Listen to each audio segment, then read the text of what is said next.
Presented by Bigelow Tea, Jackson Lumber, Blue Moonlight, Wellesley Testosterone, FindMassMoney.com, Gem Plumbing, and by Golf. On Boston's home for sports, 98.5, the Sports Hub. 3-1.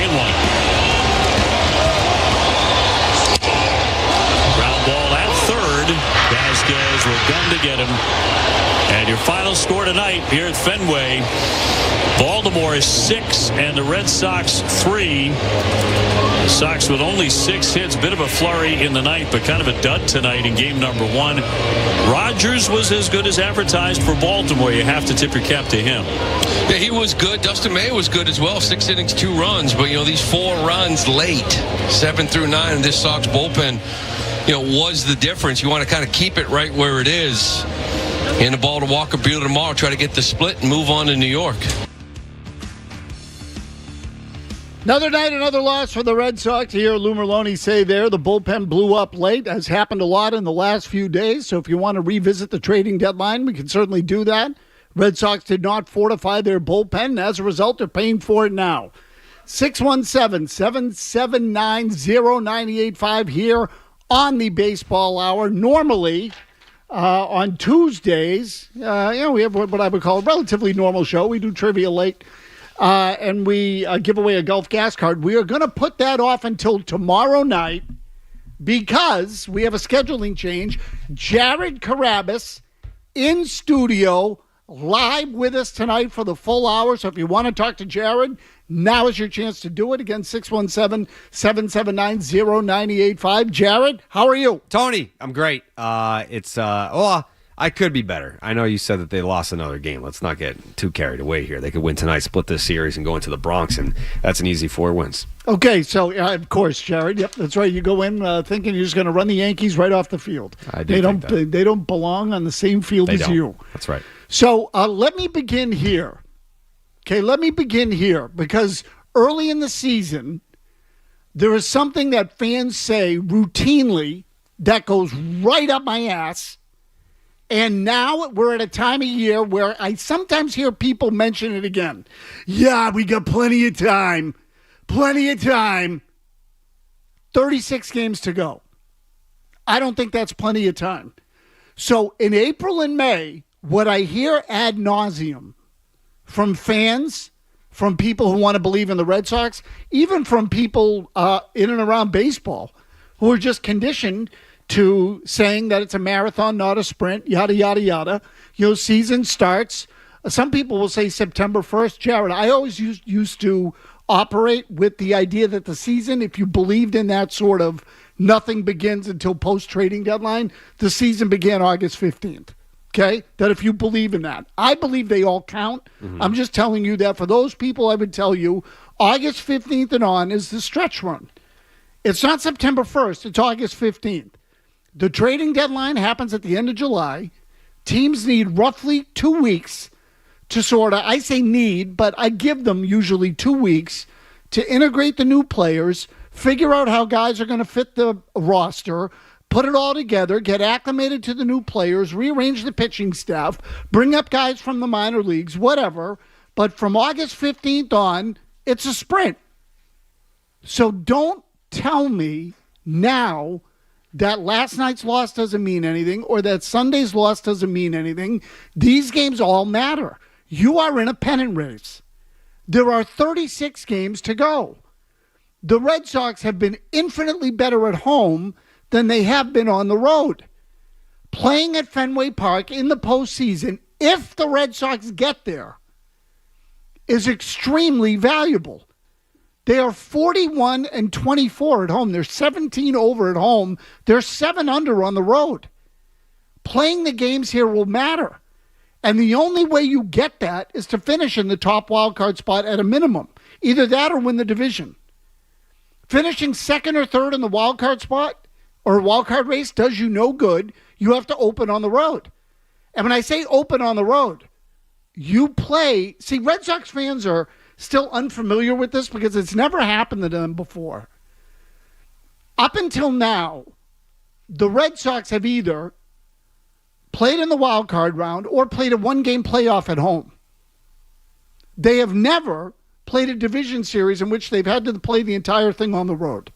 And I say division series. Wild card series. The wild card series. So the way the playoffs are structured now, because the last time the Red Sox were in the postseason in 2021 was the one-game playoff. They hosted it against the Yankees. That game was here. And the ballpark made a difference. Correct. So now, if they finish as the top wild card team or higher, they will play the entire wild card series at Fenway Park. Mm-hmm. All 3 games. You only have to win 2, but that's the advantage of being either a division winner or the first wild card team. You get to play the whole series at home. It's not 2 out of 3. You don't play 2 here and go 1 somewhere else. You play all 3 of them at Fenway Park. So this idea that you can just kiss away games against bad teams, whether it's the Marlins on Sunday, the Orioles last night, The Orioles are not a bad team, though. Who, the Orioles? They have been playing very good baseball for a long time. Okay, you're still better than they are. You are, but you're facing their 2 best starters. They've both been very good recently. Okay, you can't lose to them in your ballpark, not twice if you want to be in the playoffs. I agree, but they deserve a little respect. So I'm just telling you, no more throwaways. There's no such thing as a throwaway anymore. So, and I think, generally speaking, you agree with the idea that we've reached the point where the games are all important, especially this week. You're talking to the wrong guy because I think every game's important. It's 162 and they all matter. And I think when you were talking about how you break down the season in terms of how you view it and where the real starting points are, I don't know if it was you or not, but I agree with whoever presented the season being in thirds, where it's like first third you see what you got, second third you see what you need, and then the third part you go. And see what you got. Yeah. Well, yeah. Anyways, they're in the now you go part of the season, and I don't what are you getting at that Jimmy read me the lineup earlier before I came on. I was like, don't love that. So I want to get to the lineup too. Okay. Okay, but I guess what I'm saying is that I think a lot of people, Jared, are operating under the premise, well, they're in control of a wild card spot. I think the lead over Cleveland at the moment is 3.5 games. If it's still, or at least it was last night. I haven't checked it today. Let me punch it up quickly so I can give people an accurate number. Right now, the lead in the wild card is 3 overall, 2 in the loss column. So the Red Sox are 68-58. Cleveland is 64-60. And 2 games in the loss column. You keep blowing games like the last couple, and I'll go back to Saturday too, and they didn't lose that game, but the bullpen did not pitch well. Yep. You keep doing that, you'll miss the playoffs. I still believe that is in play. Now, do I think the Red Sox are going to play better than the Indians down the stretch? My answer is yes. The Guardians. Okay, sorry, the Guardians. Can't help it. But this idea that, it's okay to blow a game. Who is saying this? Who's okay with blowing games? I'm not. I was pissed about not winning the game on Sunday, and I was pissed that it was Saturday's performance that cost you the game on Sunday. And it's like, well, you still won the series. Yeah, but you should have swept the series. And if you have a reliever on the roster, which, by the way, I don't know why he's still here. And I go back to the trade deadline, and you're talking about Isaiah Campbell. Correct. And if you needed a righty, then why'd you trade for a lefty? They need a right-hander in the bullpen. They're very left-handed heavy. I understand that, your closer's your closer and he's left-handed, but I don't think that anyone should be sitting here, especially at this point in the season, saying, well, you still won the series. No, the games that you should win, finish them. If I hand you a 5-run lead, finish out the game. What are we doing? You're a big league reliever. I think that there's some interesting options that might be on the horizon. I think that they could look at someone like Richard Fitz as a right-handed option on the bullpen, but trade deadline's come and gone. Whoever's in the organization right now, that's who you're kind of looking at as who can help us. They have some right-handed options, but it's at this point, why aren't they here already, Jared? I don't know. I guess if you look at Cooper Criswell, you could say, well, he's much better as a starter than he is as a reliever, so maybe we have some reservations there. Like Peyton Tolley, you might see him next month, but he's left-handed. So I don't know. All I'm saying is they sent Alcala to the moon for less than what Campbell has done. And for 2 years, he hasn't been able to get you outs. So I don't know why he continues to get opportunities. Not to single out only him, because Hicks has sucked. Yep. He's not going anywhere, though. No, because they owe him $12 million next year. But it's really frustrating when you look at some of the options that they have from like their right-handers in the bullpen compared to the lefty. Okay, so now let me ask you just quickly about a couple of the options in AAA. I'll tell you what, before I even get to that, would you agree that the scrutiny over the trade deadline should now be increased even further? That the bullpen's failures in the last couple of games, or 2 or 3 games, really introduces this whole idea of whether or not they did enough at the deadline. I was saying that from the second that they got rid of Alcala. As was I. Because he was, after the trade deadline, Alcala was the first reliever to go. So if he was the low man on the totem pole and he's right-handed, why did you trade for a lefty reliever? If you knew that Alcala was on thin ice and he was not someone that you valued and you wanted to, like the way that they're talking about Hicks, we're going to stick with them. We're going to work through this. The things that they're saying about Hicks, they didn't think that way about Alcala. So if he was the low man, why'd you get a lefty and not a righty? Because the price was cheaper. Maybe. And when I say the price was cheaper, the price on Steven Matz was cheaper. And maybe the price on Dustin May was cheaper, not that he was in the bullpen. Well, you know what they have in common? Steven Matz and Jordan Hicks? Go ahead. They're both guys that when they were free agents, the Red Sox wanted them. Okay. Does that make you feel any better? No. Okay, so it doesn't make me feel any better either. And I guess what I'm getting at is this. The Red Sox better figure out the bullpen quickly, because that's going to bite them in the ass, and fans and people like me are going to go back to that deadline, not that we ever gave it up and haven't gone there yet. And we'll look at it and say, you got outmaneuvered at the deadline, and that came back to bite you in the ass, and that's what prevented you from getting in the postseason. I'm starting to wonder if Alex Cora believes that too, which, again, we'll get to momentarily. But I look at it and say, there is no excuse for the Red Sox to have a guy like Isaiah Campbell on the roster and pitch him in these kinds of games, whether it's with a 5-run lead or not.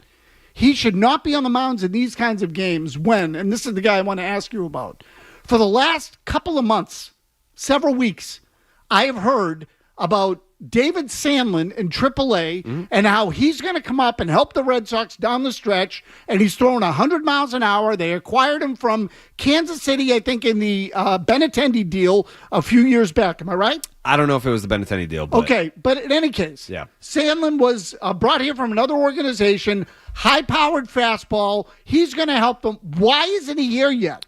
They just transitioned him to a reliever. So he's been a starter this entire time, and then probably within the last few weeks, they've transitioned him to a reliever, but he's not been a strike thrower. So I think they want to see more strikes as a reliever before. Because even as a starter, he wasn't going deep. Like, that was his issue, is not commanding the zone. So as a starter, he was like averaging 4 innings per start, and now they're like, okay, do you see now? Like, you throw 100 and you're not giving us length as a starter, you're a reliever. So now we're in the process of transitioning him to the bullpen. Okay, but the transition thing, Jared, is harder the other way. When you're turning a reliever into a starter, that takes a little more time because you got to stretch a guy out. This should be relatively easy. Why do you want a guy up here that's not throwing strikes? Okay, so that's a different thing, though. You hate walks. I do hate walks. Yeah. What I hate more is guys who suck and can't get anybody out, which is Isaiah Campbell. And Jordan Hicks. So I would rather take a guy who's going to throw 100, and I'll take my chances. You're describing Jordan Hicks. Okay, but I would rather have him than Isaiah Campbell. Okay, that's but I'm saying. You want David Sandlin. I mean, I'm not saying that David Sandlin's bad. I understand your point. I understand your point. I would rather have Sandlin than Hicks. Isaiah Campbell shouldn't be here. Agreed. And if Sandlin was having trouble throwing strikes, they should have done more at the deadline.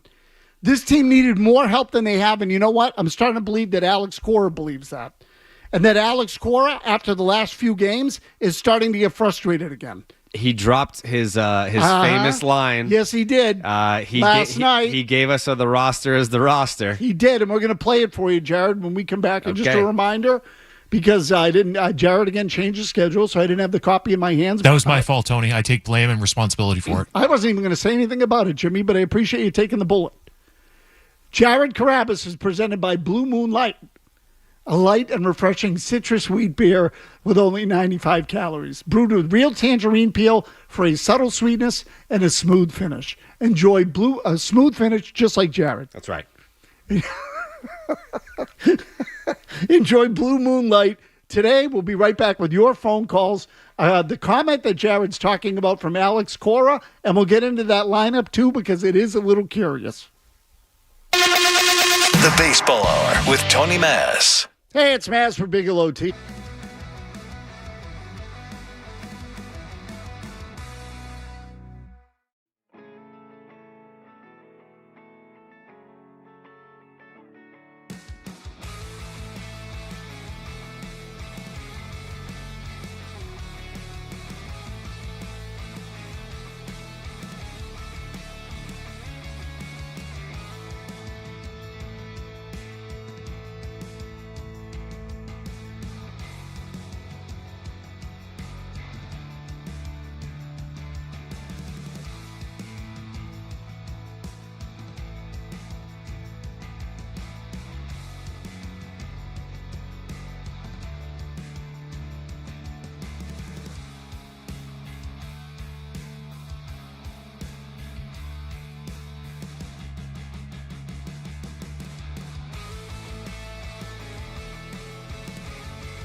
So that's a comment Alex Cora made last night.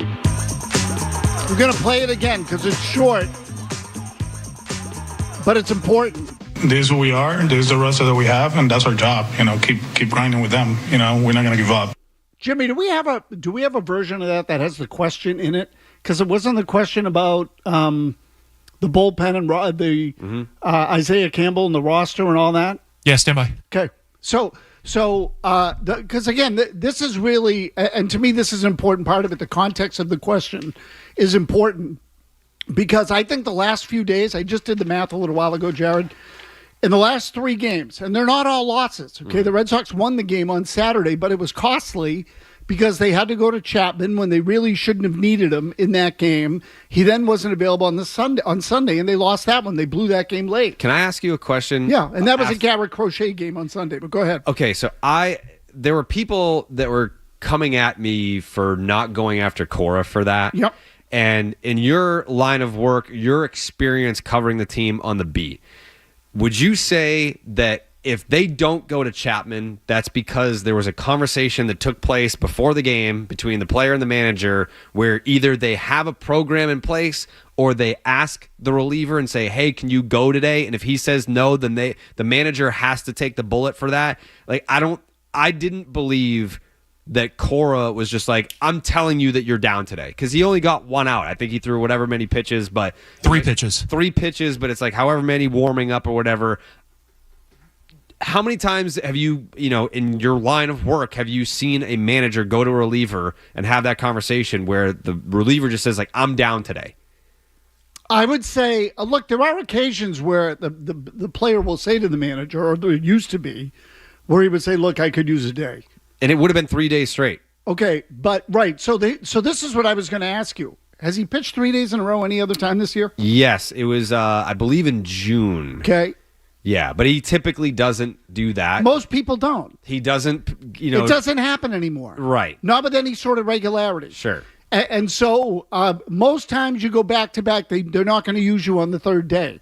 To answer your bigger question, it's decided by the sports science guy, the medical staff.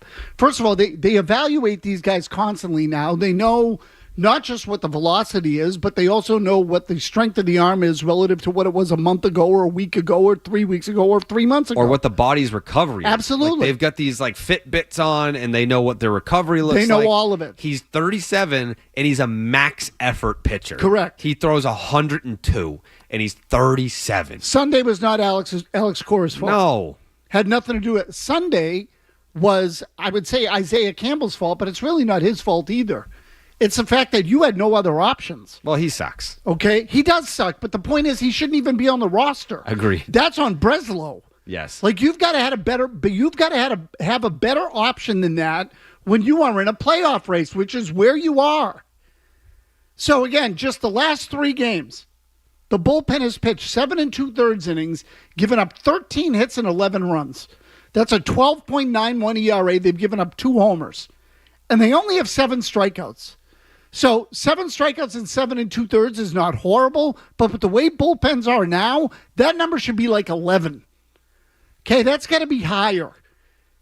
The bullpen has been a disaster for the last 3 days. And the problem is they don't have enough arms out there. That's the problem. So I think they do. They have 5 guys that they can depend on. Okay, who? Do you count Weissert? I do. Okay, Weissert should be like a 6th inning, 7th inning guy. Sure. But go ahead. Weissert, Chapman, Matz I do put in there. Whitlock, and then who am I blanking on?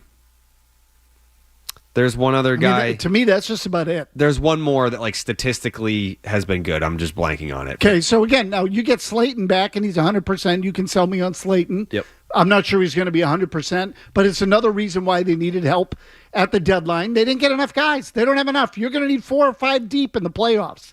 Now, one of those can be a starter. Maybe Walker Buehler moves out there if you bring Criswell up, or if you want to bring Criswell up as a swing man. Justin Wilson. Okay, Justin Wilson's been okay, too. So this was, but again, see, I put some of those guys in the middle of the game. This was on Saturday.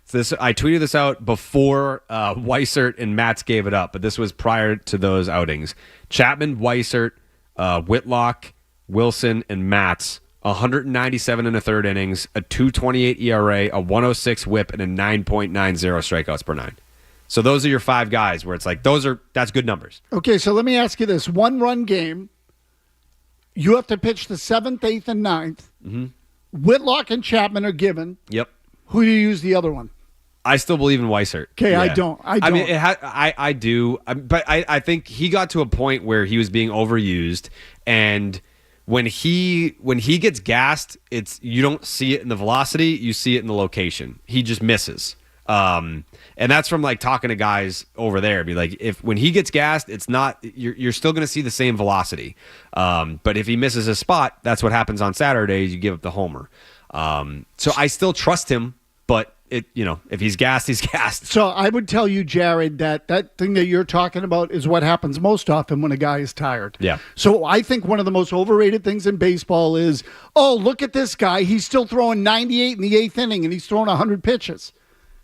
Yeah, but where's it going? Mm-hmm. Okay, if he's not throwing it to the same spot, it's because he has to amp up a little more and he loses command or control.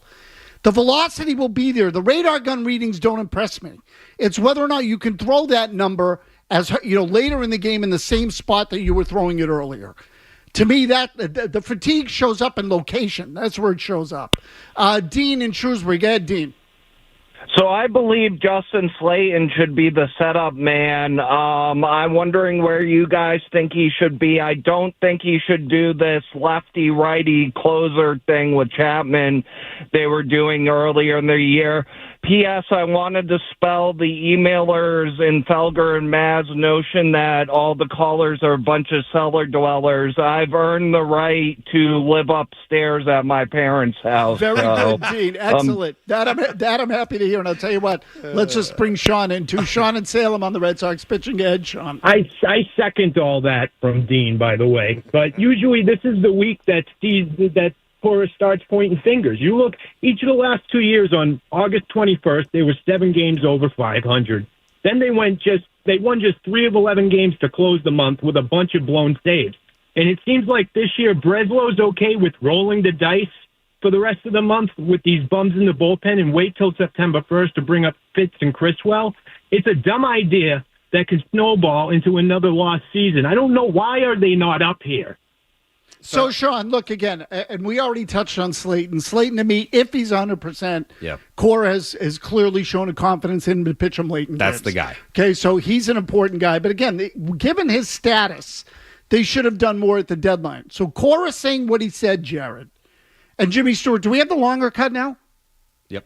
Yes. Okay, so actually, let's play that if we could. Go ahead and do it. Is it tough, I guess, in this point in the season to have to keep working with a guy that in crucial spots you can't keep relying on the same guys? Yeah, I mean, but this is who we are. This is the roster that we have, and that's our job. Keep grinding with them. We're not going to give up. And it's going to take more than the 26 guys that are here. We know that.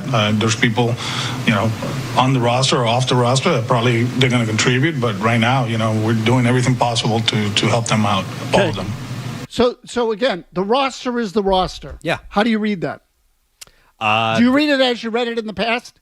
That this is Cora's way of saying, "Don't look at me. I can't make chicken salad out of chicken crap." I think it's more so we could have used the right-handed reliever at the deadline. We didn't get that guy.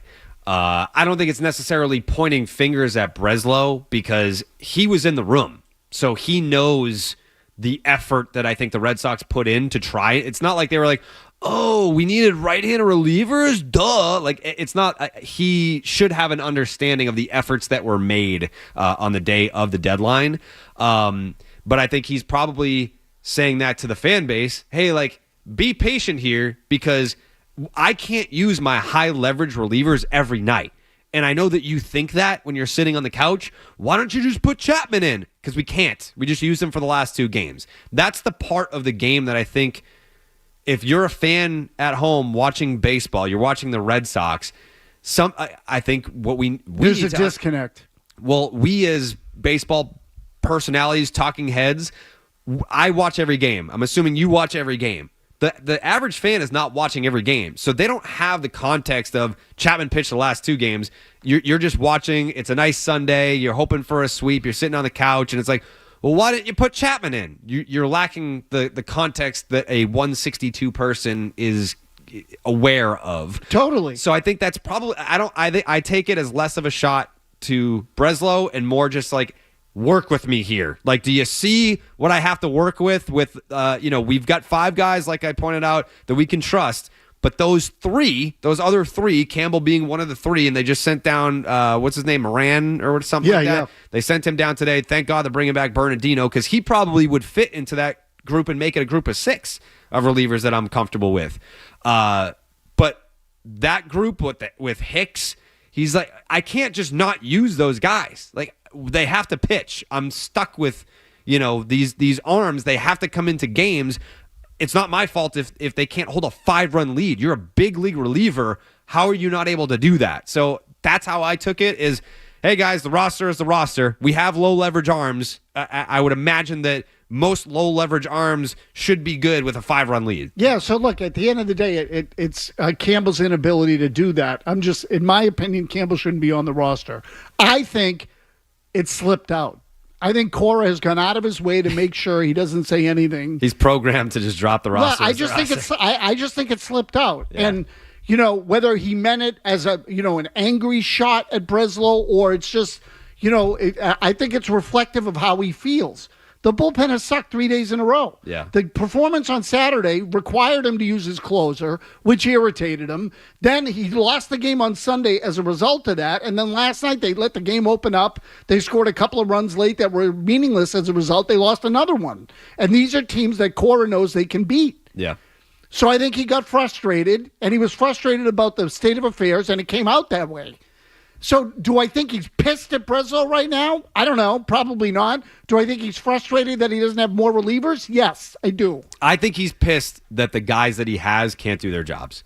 I think that's where the frustration comes from. Because any big league manager would love to have 5 arms that you can trust, but those last 3 guys in your pen, they're awful. It's not like the gap between them and the top 5 and the bottom 3, the gap is enormous. There should be some sort of descending trend, and it's kind of just like, we've got these guys and then whoop, fall off a cliff, and we have these 3 and we have to use them, unfortunately. So let me ask you quickly, the reliever from the Twins that went to Tampa Bay, guy Jax.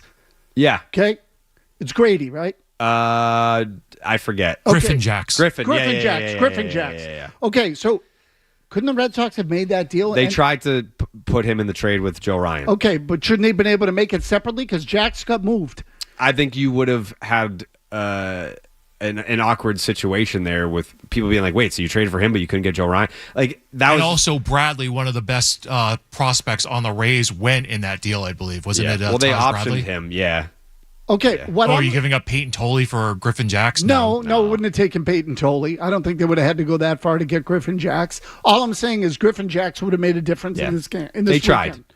Okay, but try isn't good enough. I understand. You've got to add the pieces. It's not about trying. It's about executing. We say that about the players all the time. So, okay, yeah, he tried. You don't get points for trying. The job is to try. Brownie points. Anyway, we've gone over. Majority's got your headline.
abandon your rotation.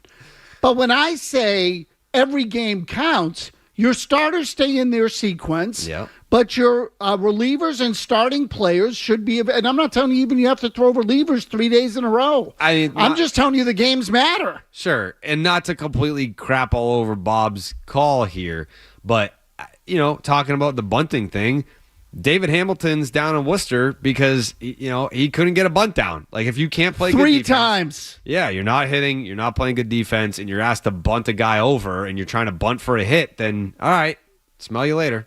I mean, the basic things when you get into these types of games, scoring is harder. It's harder. You're going to see managers manage matchups tighter than they did before. They're going to have quicker hooks. Pitchers are going to come out of games. They're going to match up a little more aggressively than they did in the past. You're going to have to find a way to manufacture runs and play fundamentally sound baseball, especially now with all these strikeouts. Every team's got guys in the bullpen throwing 98. So you got to find ways to get the runs home, and you got to play defense. Sean and Marlboro. Go ahead, Sean. Hey, 2 things. First, your email earlier was wrong. We have been complaining here in Boston far longer than Felger and Maz have been around. Agreed. Second, pure baseball question. I'm glad Carrabis is here. What happened to starting pitchers having 4 pitches, including a changeup? I saw a game the other night, and it was like, guy had 7 pitches, no changeup. Next night, the guy had like 9 pitches. What fundamentally changed? Okay, let him go. The sport became more obsessed with velocity and horizontal break and XY axis and all that type of stuff and spin rate. So I think when guys had a changeup, of course, it used to be the very basics of the beginning were, all right, you have a fastball and then you have a changeup because it looks like a fastball, but they're way out in front of it because it's a changeup. And then it became spin the hell out of it. And that's not what we're talking about with the change. I mean, some guys still have nasty changeups, and it's a great pitch for them, but everyone just wants to spin the hell out of the ball now. Okay, so the only other thing I would say to the caller is that they don't really have 7 pitches. No. This is just a way for all these jackasses who want to reinvent the sport to whip it out and stroke themselves and make themselves sound smarter than the people that were already here. Mm-hmm. If you wanted to tell me, if you wanted to really break it down, Pedro Martinez could pretty much throw 5 or 6 pitches. Plus pitches. Right. All good. Okay? He could throw a slider. He could throw a curveball. He could throw a 2-seamer, a 4-seamer, a changeup, and what am I leaving out, Jared? A cutter? He could throw a cutter. Yeah, he could. Okay, so he could. Now, he didn't use them all on any given night because he didn't have to. And you know what? Now they just want to get themselves off by telling you, well, he throws a slider, he throws a sweeper, he throws a curveball, when in fact they're all breaking balls that move right to left. Okay, so it used to be all you really need is to do 3 things. You need to throw with velocity, you need to be able to make the ball move right to left, and you need to be able to make the ball move left to right. Mm-hmm. That's it. You want to say you want to throw something that gets you a ground ball? Fine. That's a 2-seamer. Back then, we used to regard it as a variation of the fastball. The catcher would know, and the pitcher would know that in a certain situation he wanted the 2-seamer instead of a 4-seamer, but they're 2 variations of the fastball. Now they just got to get themselves off and tell them that they're throwing 7 different pitches because, hey, look at us. Sorry, that goes up my ass, Jared. You know, they list the thing and they say, well, he throws this 12%, this 18%, this is 6%, this is 2%, this is 4%, that is 39%. And the fact is, he's really just throwing 3 or 4 pitches. He just gives you a little variation on a couple of them. That's it. Go off, King. It goes right up my ass. Because the Millikins of the world got to be smarter than the people that were here before. Get his ass. It's the same stuff. It's the same stuff. You're just calling it something different to make yourself feel important. Mm-hmm. God. All right. I do want to get to the lineup with Carrabis. We got a couple of calls left. Don't go anywhere. The host of Baseball is Dead, Jared Carrabis.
Baseball very seriously.